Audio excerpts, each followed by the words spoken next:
আলাইকুম। আমি ইম্পেরিয়াল স্কুলের অষ্টম শ্রেণীর ছাত্রী নওরিন জাহান। আজ আমার বক্তব্যের বিষয় হলো হযরত মুহাম্মদ সাল্লাল্লাহু আলাইহি ওয়াসাল্লামের প্রতি ভালোবাসা ও আমাদের দায়িত্ব। একজন মুমিন জীবনের সবচেয়ে বড় সম্পদ হলো ঈমান। আর এই ঈমানের মূল ভিত্তি হলো হযরত মুহাম্মদ সাল্লাল্লাহু আলাইহি ওয়াসাল্লামের প্রতি অকৃত্রিম ভালোবাসা।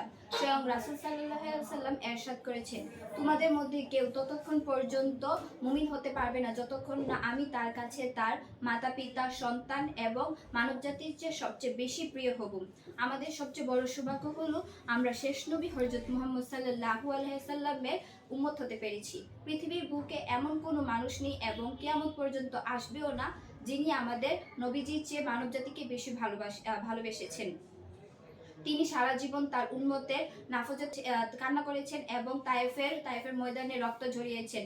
তাই সেই পরম দয়ালু নবীজির প্রতি আমাদের মনে অন্তরে পৃথিবীর অন্য যে কোনো কিছুর চেয়ে বেশি ভালোবাসা রাখা উচিত আমাদের এবং আমাদের ঈমানের একটি মূল শর্ত।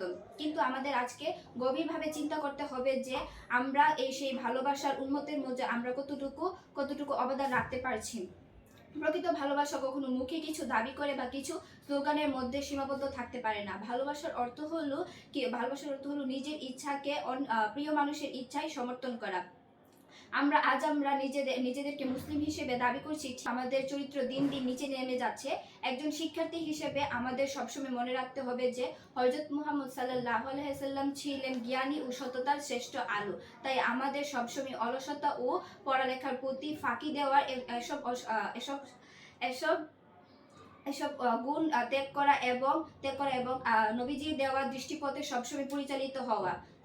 আর রাসূল সাল্লাল্লাহু আলাইহি ওয়াসাল্লাম সবসময় নিজের পরম শত্রুকে ক্ষমা করে দিতেন এবং মানুষ বিপদে পড়লে তার সর্বটুকু দিয়ে সাহায্য করার চেষ্টা করতেন। তাই আমাদের উচিত তার পথে পথবর্ষিত হওয়া। এই বলে আমার বক্তব্যটি শেষ করছি। আসসালামু আলাইকুম।